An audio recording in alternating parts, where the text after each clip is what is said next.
Yan. Ayan! Bante! Yes, sir. Sir! Comment, sir!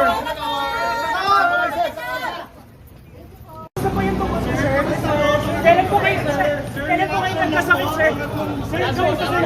Sir, kailan po yan sumakit mo sa tuhod niya, sir? Sir, kumusta po kayo, Senator? Sir, kamusta kayo, sir? Sir, reaction, sir. This is your Sir,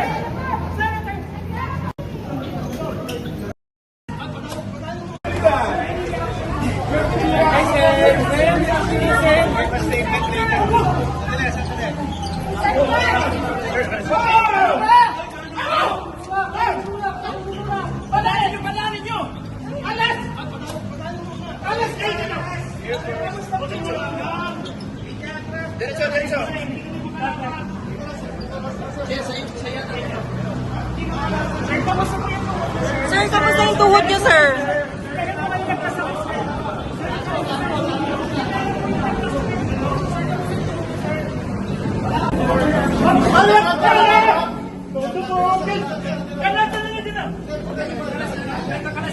Sir, kamusta po kayo, sir? Ano reaction, sir?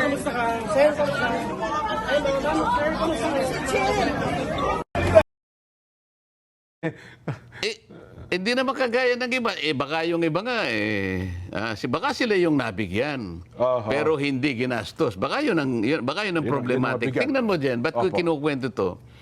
Kapag ka pala ikaw ay nagtatapat sa ngalan ng transparency, lahat kailangan ipagtapat mo, mapaplander ka pa eh.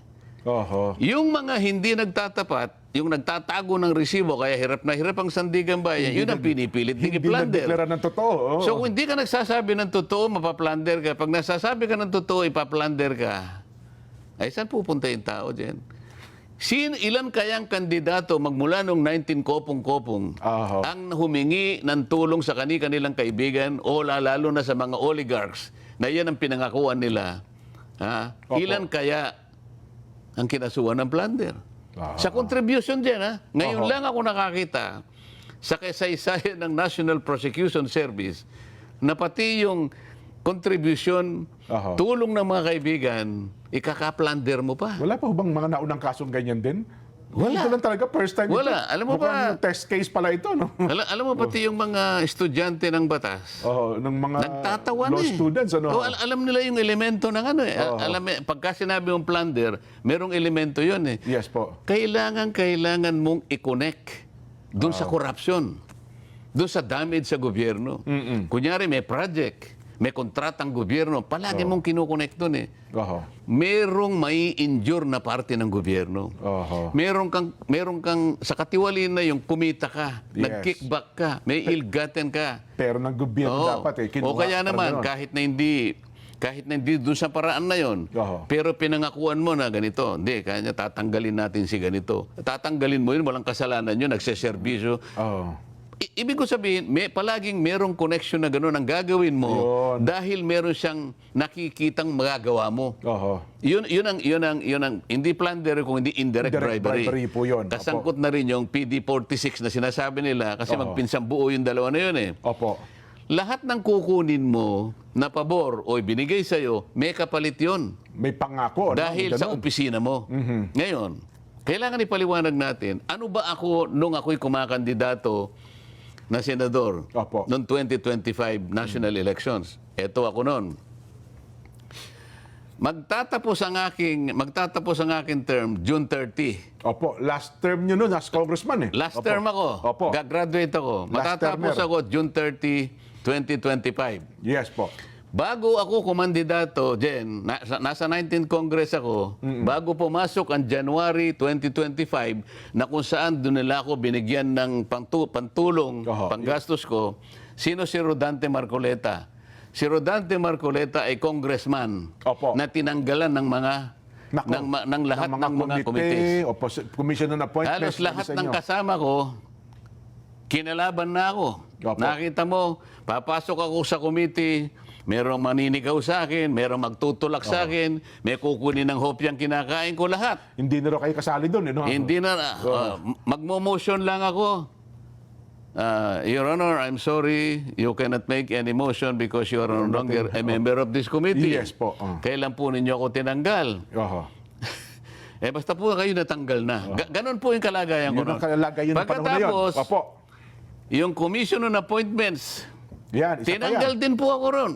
Tinanggal din po ako ron. Katapos-tapusan, pati po yung mga allowance na tinatanggap ng bawat isa sa amin, Inalis din sa inyo. entitled naman po ako dahil congressman pa po ako doon. Ang pagkakaiba lang namin, ako po'y inaway na parang hindi na po ako kasali. Yun. Ganon po ang kalagayan ni Rodante Marcoleta nung siya'y kakandidato ng 2025. Nasa kalagayan ba ako na mag-offer ng magagawa ko sa sino mang tutulong sa akin? Inaway na nga ako. Oho. Ang kalabang ko na ay Speaker ng House of Representatives. Halos buong kongreso na kalaban ninyo. Hindi lamang yon. Ano pa ang kalagayan ni Rodante Marcoleta? Yan, oho. Tingnan mo yung survey SWS at saka Pulse Pulse Asia. Asia. Lahat na po ng survey, lahat na natin. Yan, Number 32 ako. Tama po. Pagkatapos, minsan maawa sa akin yung survey, 31. Oho. Hanggang sa umabot ako sa 23, 22, pabalik-balik ako sa 22, 23. Jen, halimbawa ikaw, alam ko namang hindi ka mahilig sa karera eh. Yes po, yes po. Hindi tayo nangangarera. Oho. Dahil alam mo yung ating kalagayan. Pero sa mga nakakaintindi po ng karera ko, nakakabasa po ako, maski sa comics lang. Mahilig ako sa comics nung totoo ako'y yun. bata. Tsaka kahit sa pelikula siya, napapanood na natin. Tatayaan mo ba yung kabayo na yon? Kung kulela. Kundihado? Walang Oho. Ang ibig ko po sabihin, tataya ka lang sa isang tao, ano man ang gagawin, aktibidad, kung may maasahan ka doon. Siyempre naman po. Oho. Sino po tataya sa akin? Number 33 ako. Oho. Talaga? Sabi sa akin nga ni Mike Defensor, kaibigan ko yan eh. Isa yan sa tumulong sa akin. Oho. Kung Dante, sabi niya, ako naman gusto kitang manalo talaga, ba't naman hindi? Oo naman, kaibigan niyo yan eh. Kaya lang, alam mo naman ako, kanya, practical naman akong tao. Hindi naman kita ka mo, bigla na lang kitang aapuyuhan na ganyan, i-encourage. Alam ko namang number 33 ka, pero tutulungan kita, huwag kang mag-alala. Ayun, oho. So, Kahit na siguro, di ba, Mike? Pagka ako nanalo, i-recommenda kita sa MMDA. Huwag na, alam ko na hindi ka mananalo. Ano po ang ibig ko sabihin? Oho. Si Rodante Marcoleta, nung siya'y kumakandidato, wala po siya sa kalagayan na mangako. Baka wala pong maniwala sa akin. Kaibigan na lamang po siguro, kaya nila ako tinulungan. oho. Noong Yun mga lang panahon na, yes po. Pagkatapos may plunder ako, Jen. Oho. Nililiwanag ko lang kung paano ang gagawin nila para lamang lusawin yung aming bilang para makuha nila ang mayorya. Ito yung punot dulo nito, doon Jen. talaga uuwisin, Hindi ano? sila tumitigil, araw-araw. Oho. Araw-araw, pati yung nangyari nung nakaraang huling araw, nang nag-walkout sila. Oho. So, Ito yung kalagayan namin. Hindi lang si Jinggoy, hindi lang ako, Joel Villanueva, Joel, Chis Chis Escudero. Escudero. Yan, oo. Pipilitin po nilang kunin yung mayorya dahil sa takot nila sa Blue Ribbon. Ito po ang kinatatakutan nila, yung Blue Ribbon Committee. Oho. Naku, marami pang araw yan kasi ang sabi na ngayon, lumalabas na rin po yung another ICC warrant. Pati daw yata si Senador Bongo, baka madami Gagawin din. nila lahat Di yan. ba? Masiguro lang nila. Oho. Masiguro lang nila na makuha nila uli. Bakit napaka-importante po, mga kababayan? Jen, bakit Opo. napaka-importante po na kaagad nilang makuha ang mayorya? Oho. Takot na takot sila sa flood control. Nako. Ito lamang ang kasiguruhan.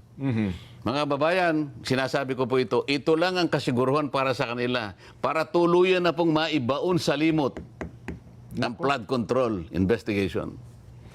Wala na pong iba. Wala pong iba.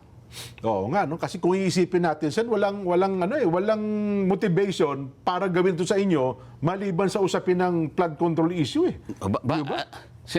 Ini-explain ko nga sa inyo eh.